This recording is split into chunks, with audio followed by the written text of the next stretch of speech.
Hey guys, quick note before starting. There's a hurricane that's hitting Connecticut where Rob is. So Free Voice will be next weekend. There's no point in trying to do something for Free Voice, then Rob could be knocked out and lose power. We'll do it next weekend. Hey guys, it's Matt. This is a Dungeons and Dragons book. You've heard of the role-playing game. I think it came out or got big in the late 70s, Dungeons and Dragons.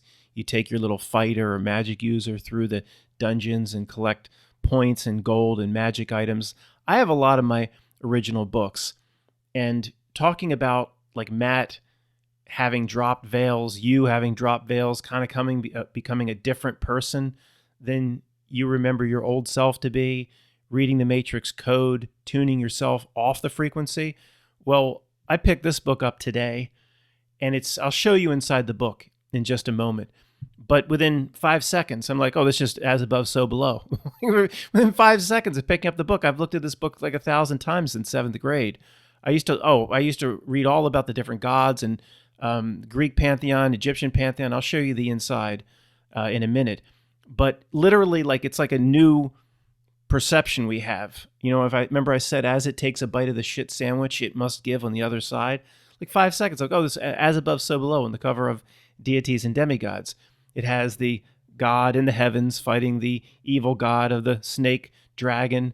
Is that the snake from the Garden of Eden? But below, the exact thing is being acted out on the Dungeons and Dragons calls it the prime material plane, or the material plane of existence, carrying the same colors that acolyte or follower of the god above, who's yielding the same orange color, is fighting a minion or acolyte or follower of the dragon god wielding the same, what a coincidence, emerald green color. It's just blatant, as above, so below. The battle going on in the heavens is being acted out below. And then you start thinking, like, those acting it out, this is not a free will representation. I mean, it's so blatant. Those about to battle on the ground are following the instruction or just blindly following what's going on above. But anyway, I don't want to get too deep into it. The purpose of this video is like Dungeons and Dragons. What is its main purpose? It could be very dark, but again, it's yin yang reality. It has to give back on the other side. So let's just not get too ahead of ourselves. Let me just show you what this book's all about. This Sumerian myths. This is Enlil. It goes through every single god of every single pantheon, Norse myth, American Indian myth, Japanese myth, Chinese myth. I'll show you more pages. But it ranks these gods as if you're going to play them as Dungeons and Dragons characters. Ultimately, whatever is going on here, it still has to fit within the confines of the game. So here's from the Egyptian pantheon. This is Horus. Hit points, I don't know, it says 350 or so. That's how hard he would be to kill if you're, so they have all the metrics on each god as if it's like a character. But in the text, it goes on to say, your character would have no chance of defeating any of these gods. So what's the purpose of the whole Dungeons and Dragons? Oh, this is, for those that can't see, Ishtar, Marduk, every major god is presented. And then at the back, there's all this detail about things you really could never use playing the game. The different planes of existence, how the elemental planes touch the prime material plane, how the astral plane intersects everything, the outer planes of existence, the inner planes of existence. There's just a whole lot of detail in the back. And of course, anybody's going to explain it away and say, look, Matt, the game is made by the most creative people. They know, your character is probably not going to travel between planes. All this detail, they're just having fun. And, the more we see of how this reality works, you and I would say, are they really? They have the outer planes, the seven heavens, the 666 layers of the abyss of the absolute chaotic evil, the layers of Tartarus. So just a whole listing of things. And, if they are just being creative and basing it on myth, and they're going a little bit overboard, but maybe it's not quite that simple. This is how the elemental planes interact, the inner planes, sandwiched by the positive material plane, the ethereal plane, the elemental planes, the negative material plane, all this detail. And I'm not even showing you the text that goes along with this. Okay, let me show you some of the text. Appendix 1, the known planes of existence. I'll read for a moment and then I'll tell you what my theory is potentially on all of this. There exists an infinite number of parallel universes and planes of existence in the fantastic, quote, multiverse of advanced Dungeons & Dragons, or AD&D. All of these, quote, worlds coexist, but how real each is depends entirely upon the development of each campaign reference. Campaign is like you with your dungeon master going out and invading a dungeon. The charts and explanations which follow show only the various planes tied to that of normal existence. The parallel universes are not shown, and their existences might or might not be actual. Then it goes on. The inner planes, the prime material plane, very similar to how the Lord of the Rings positions Inner Earth, Midgard, things like that. Okay, this is just a few pages into Deities and Demigods. Just out of the blue, without any caption, shows a guy who's, a puppet master over this Dungeons and Dragons character. He's playing the game, there's the dice, whatever, but it is, I always found this a little strange, and I see it a little bit differently now. Anyway, the point is, guys, let me try to present the point. What is Dungeons and Dragons to the normie, to the person sailing on the ship of fools, and how do potentially we see what it might be? So the normie, again, would say, you guys always see conspiracy people seeing shit that's not there. Was that apophenia? You see shit that's not really there, trying to make a big deal out of nothing. It's just fun. In the 70s, they created this role-playing game. This is the normie would say this, of course. Were they going to play Monopoly their whole lives? Did people even have the Atari 2600 and that piece of shit in 75 or 6 or whenever this came out? Matt, it's just fun. You can't play war with cards all the time. It was the next evolution of games. Just creativity, fun. You guys are making it into something. That's all they would see it, of course. Now, potentially, what really is it? Potentially. But the more I think about this, and I think you'll nod your head as I potentially present this, the best way to do it is like the creepy meeting in the back of the Eyes Wide Shut party. It's like, well, how can we expand our power? We're kind of out of ideas. This solid gold thing and putting these shows on TV ain't working. Yeah, you in the back? You've got a suggestion? Okay, stand up. Well, sir, you've talked about many times how we need these people to expand our power. We're limited here, right? Well, that's right. That's right. We need them. So how could we get them? And who's them? Oh, them is the most creative people, sir, on this plane of existence. The ones most connected to soul, spirit, and powers that we can't quite get to. We can get them to build and finish our bridge. We can get them to build out our realm, our power structure, create this plane of existence the way we want, or at least have power feedback upon us so we can then do more ourselves. How are we going to get the most creative people here in this plane of existence to work for us? For us? Here's how we do it. We create this role-playing game, and the most creative people, the strongest spirits, the Carol Anns, will seek it out. They'll actually seek it out and pay for it.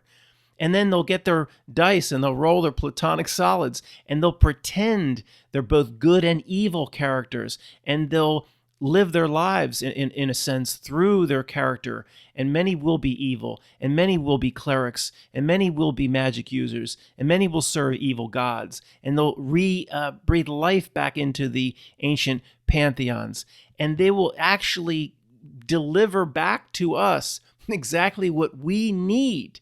And wait, what? The most powerful souls and spirits and creative, imaginative entities on this plane of existence are going to adopt this game that in some way is going to help us build out our own power feedback loops? Yes. And they'll pay for it. We'll call it Dungeons and Dragons. They'll pretend they're evil magic users and they'll do all sorts of weird shit in the game. And then ultimately that helps us. See that? Whoa! What's your name back there, Little George Soros? Little George Soros? You're in accounting, aren't you? Yeah. Well, you're going to fast track through this organization, little George Soros. How would you like to manage the finances for all of Europe and be responsible for collapsing currencies? You just gave us basically the greatest idea we've ever heard, little George Soros. Now, the old guard generally follows what I'm saying here. If you're not following me, I'll summarize it in more basic sense at the end. But look at all these details presented in this Deities and Demigods book. Planes of existence. What is all this detail for? You can't even use this stuff in playing the game. You really can't. You can't just... It doesn't tell you as a character how to move between planes. I mean, what is all this for? You know, is this need to be here under the guise of a game? You see what I'm saying? So let's just read some. I don't Divine Ascension. You know, what's this doing in here? As study of the various mythologies will show, it's remotely possible for mortals to ascend into the ranks of the divine. However, there are certain requirements that must be fulfilled before such a thing that could happen. First, the character in question must have advanced to an experience level that is significantly above and beyond the average level, blah, blah. Of course, it always comes back to a game. But, you know, so if you get killed off in Keep on the Borderlands, a basic dungeon, you know, or you go to, you know, Vault of the Tao or whatever, 10th level, you're going to try to work with your dungeon master to have a divine ascension. It's like, it's not ever going to happen in the game. It's just like, well, what's the point of all this information? It's like they embedded all this, quote, occult information into these books. And if anybody, you know, for their own purposes, to have quantum creative beings do something for them, but if anybody, it's the perfect guise or disguise. If anybody asks, well, it's just a game. Where are you going with this? Look what this conspiracy jerk is saying. It's just a game. It's all for fun. He's talking about having real creative souls and spirits actually empower their systems. This guy, either sit down and roll your dice or we'll call the white coat. See, it's so perfectly hidden in plain sight, potentially what this is. And I just sniff how this reality system works. I don't know exactly how they could use this, but I do know you just return to the basics. With Izzo and talking with others in terms of what we have in common, you know, people come to me and say, well, what do we have in common? You know, how come we can see through all the fraud and deception? And is it because we don't have smart TVs? And no, this person over here has a smartphone. I don't. I have a 12-year-old flip phone. Barely gets a text. I'm not joking. It's people used to laugh at me, but now they think it's like vintage. They're like, well, let me see that. But I have a smart TV. We all have different things. It's not that. You know what it is? What we have in common? If I had to pick one thing, I've mentioned it recently, imagination.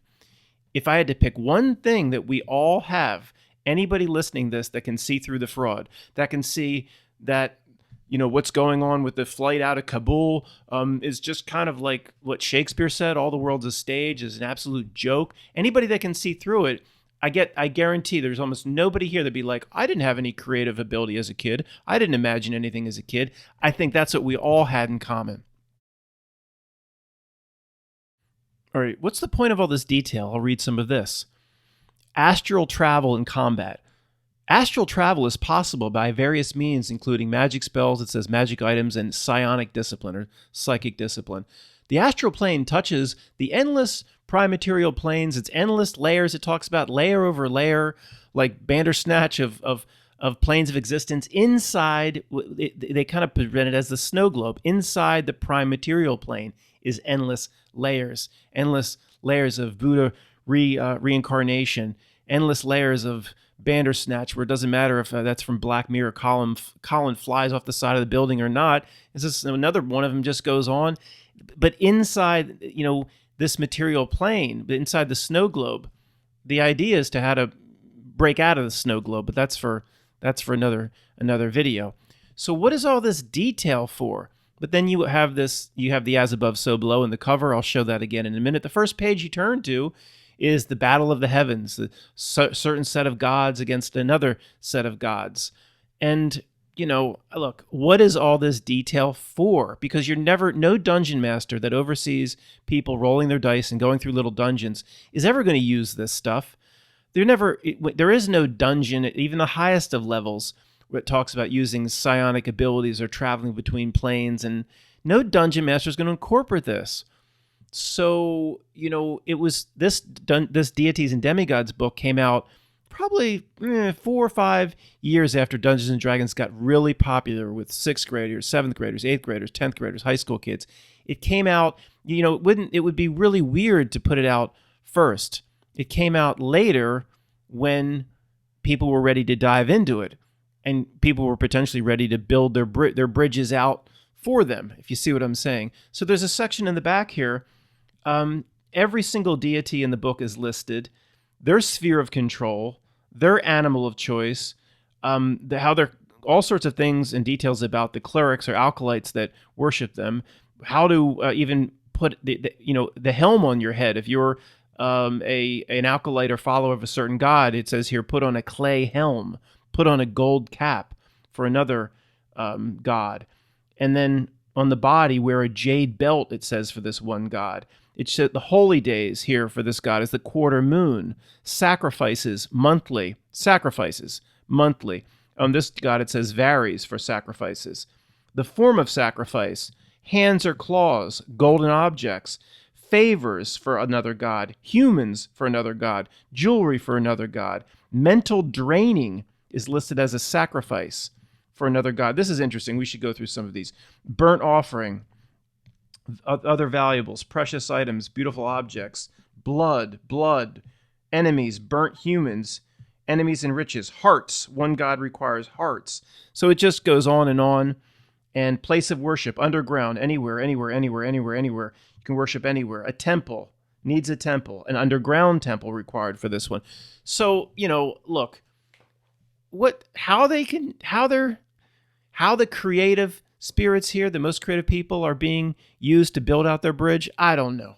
It's past my pay grade. I'm just good at sniffing it out and reading the Matrix code and getting, ideas from emails and smarter people than me that will put it in the comments. I can sniff the fart in the elevator. I can't always tell you who did it. I usually can't tell you who did it. I'm just the first one that smells the fart.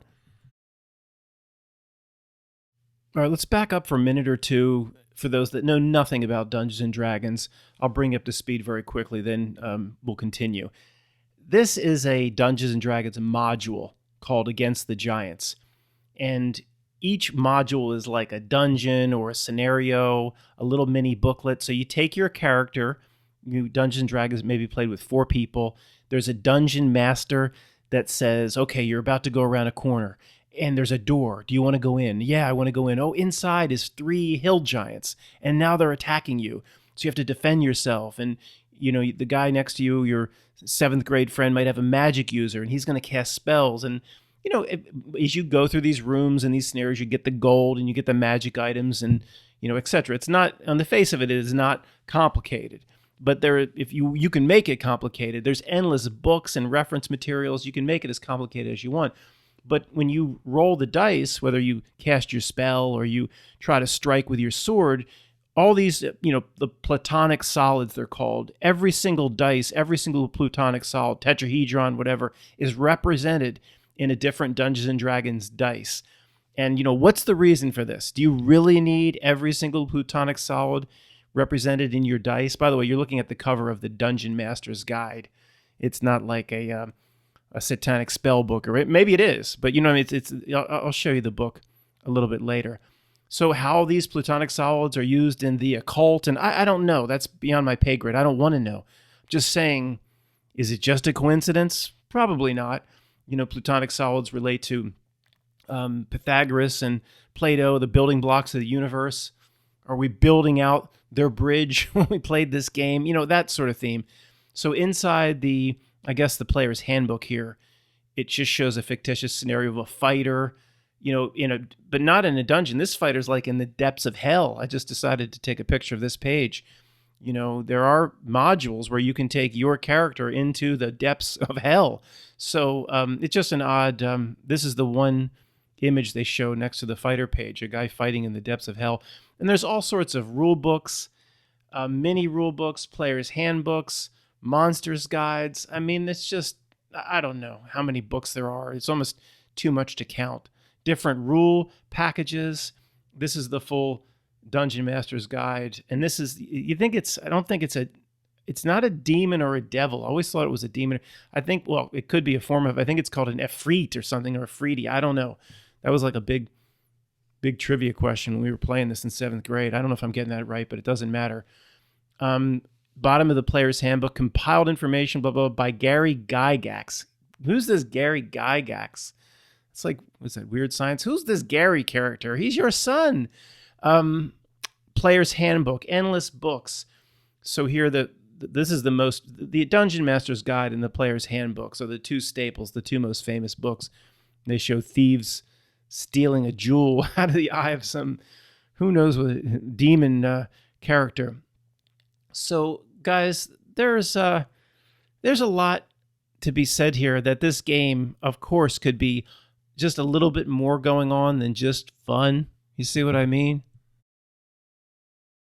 Without a doubt, the most important thing with Dungeons & Dragons, this is a theme through video games even today, anything, but without a doubt, your whole existence in playing Dungeons & Dragons revolves around you taking your character and leveling it up, making it more powerful.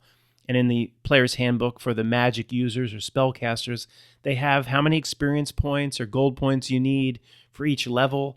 You know, it's all about getting to the next level. And they have a name. I always thought this was really cool as a kid, how they have a special name for each level. So the first level magic user doesn't have more than 2 spells, is called, I can't pronounce it, Prestidigitator. But then second level, you become an evoker, then a conjurer, then a thurgist, whatever, a thaumaturgist, I don't know what it is. But then you become a magician, an enchanter. Level 8 is a warlock. Level 9 is a sorcerer. Level 10 is a necromancer. I think necromancy might have something to do with raising the dead, but I'm no expert. Level 11 is wizard, and then you go wizard 12th level, wizard 13th level, wizard 14th, all the way up to whatever you could make it to. But it's not that dissimilar to video games. Getting to the next level, leveling up. That scene from Jarhead. You know what happens when you get to that 10th level of Metroid? What? Nothing. Absolutely nothing. There's some truth drop right there. Remember that scene in Jarhead when they're flying to Afghanistan? No, flying to Iraq. First Gulf War I. Miss, can you come warm up my nuts? Sorry, warm nuts. She was handing out peanuts. They took a TWA over, of course. Sorry. So it's all about leveling up. And again, what's being said here? It's getting you to work hard so you level up a basically like a straw man, basically like a legal, not a legal fiction, but you know what I mean? Working hard to push forward and push up a character that's not you. Like, what about yourself? I just want to show you the one for the thieves table.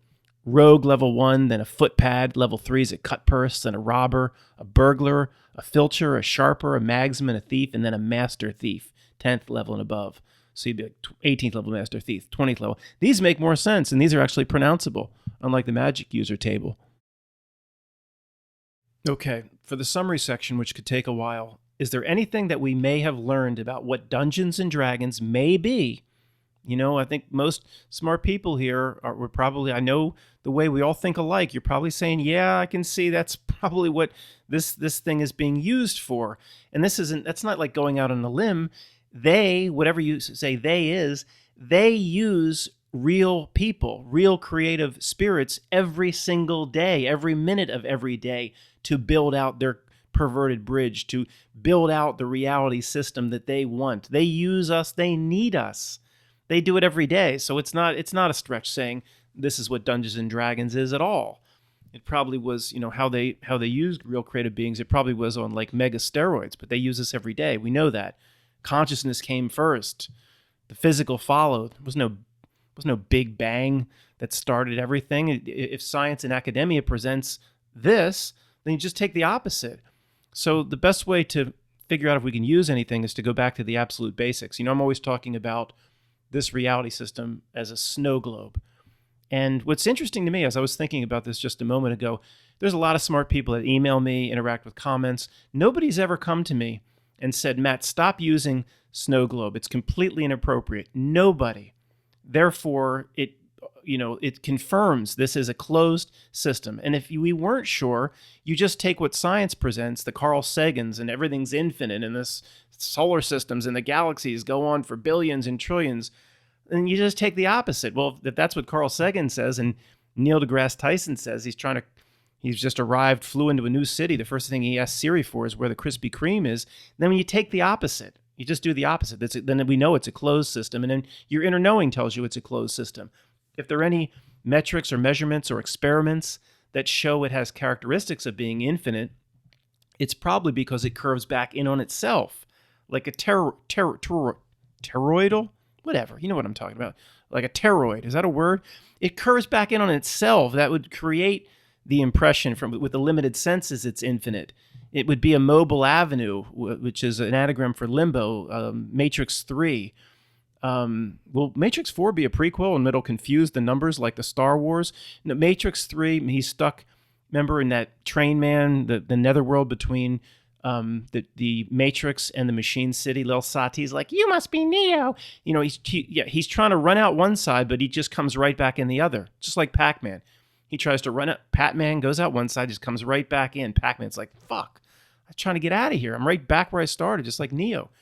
So that appears infinite to him, but he's in this little train man construct.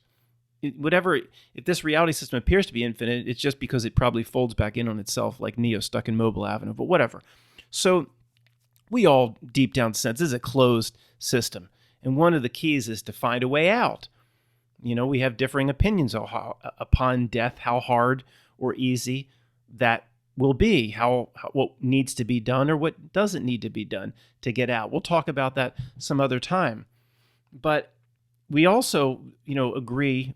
I haven't talked about this specifically with too many people, but whenever I've presented this idea or concept, people have usually come back and supported it. Not too many smart people have ever come back saying, Matt, stop saying that. That's completely off. And the concept is that we feel intuitively and instinctively we have a way out. Okay, maybe they're going to try to trap us, bring us back. I don't want to turn this video into Saturn Moon Matrix or anything like that, but we're in this closed system now. We're inside the snow globe Parthenon, in this snow globe, and whatever. That's fine. Hey, great. Whatever. Enjoy smoke them while you got them. But there's a way out for us. Whether they're going to try to trap us or not. But the point is, I was going to say, the minions. We do feel instinctively the minions, or whatever stands behind the screen here, or is localized. It's localized to the snow globe, whether it be Melvin P, whatever he is, or something much higher up than Melvin P, or whatever animates the screen, or whatever is constantly trying to lay down the reality trick and deception to keep a human being from understanding itself. We do feel instinctively that there are way more trapped here, or totally trapped here. Do I know that? I have no basis for that other than two things: inner knowing, observing for many, many years how they operate, and the smartest people that you can find anywhere had the opportunity over many, many years to come to me and say, Matt, stop saying that these minions are total or more trapped here. I can't say, like a Tony would disagree. He'd say they have the opportunity to spiritually get where you are, Matt, or anybody listening to this. Melvin Gates, Melvin P is a big fish in a small pond. He dominates here. But if you back up far enough spiritually, he's way lower than you. You're like a full hobbit, and he's like Schmeagol. If you back up far enough and look down, it just, from the metrics and basis of this reality system, he appears greater. If you rise up and look down, he's like, my precious. He's like a snivering little, snivering, is that a word? Whatever. So they appear to be big fish, but it's big fish in a small pond. These people are a joke.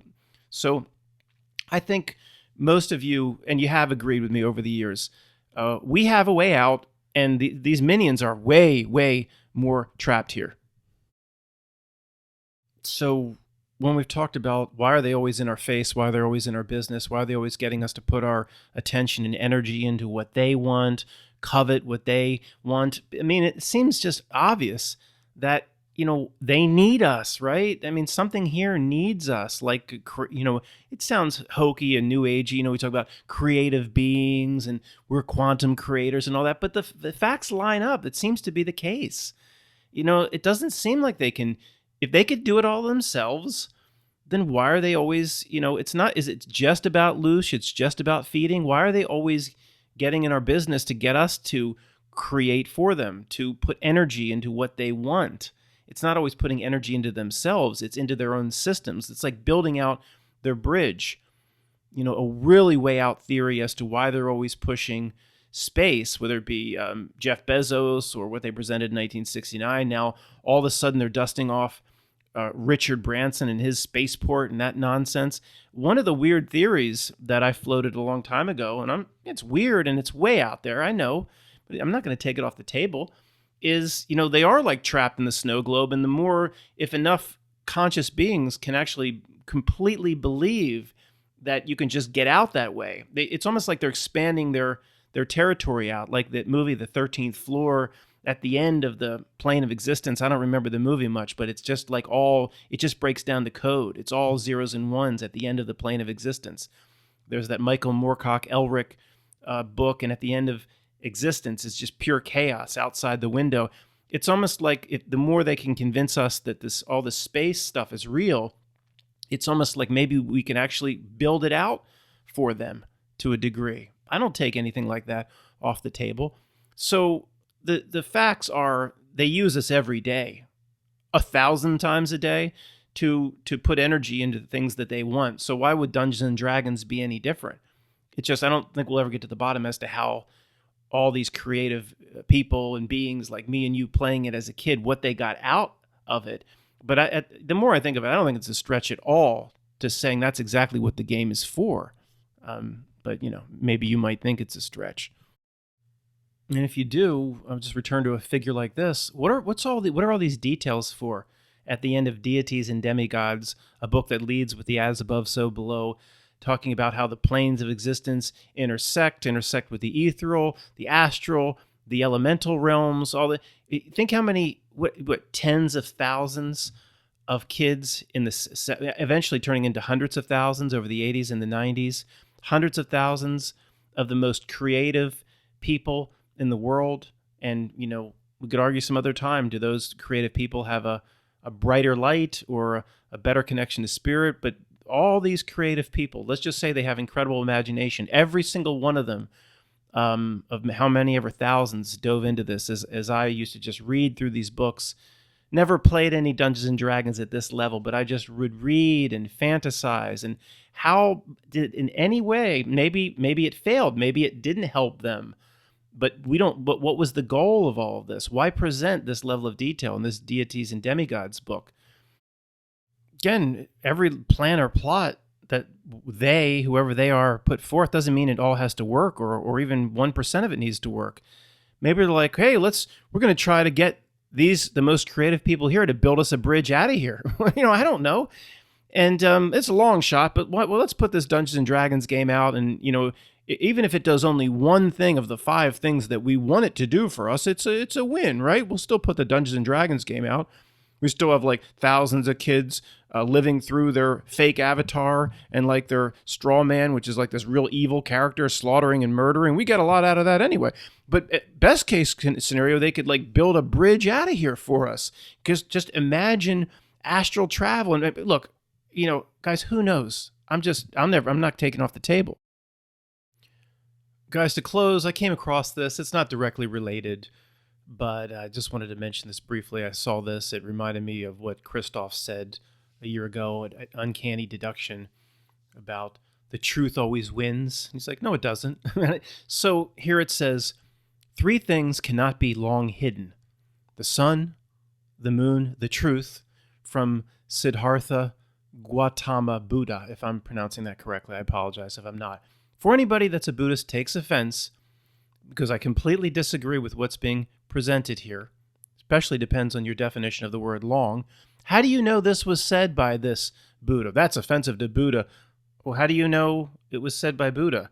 So the system itself that controls everything would be incapable of putting a system quote and attaching it to a respected individual like Buddha, the system, the George Bush system would just be incapable of doing this. How do you know Buddha said it? You see the problem? Yeah.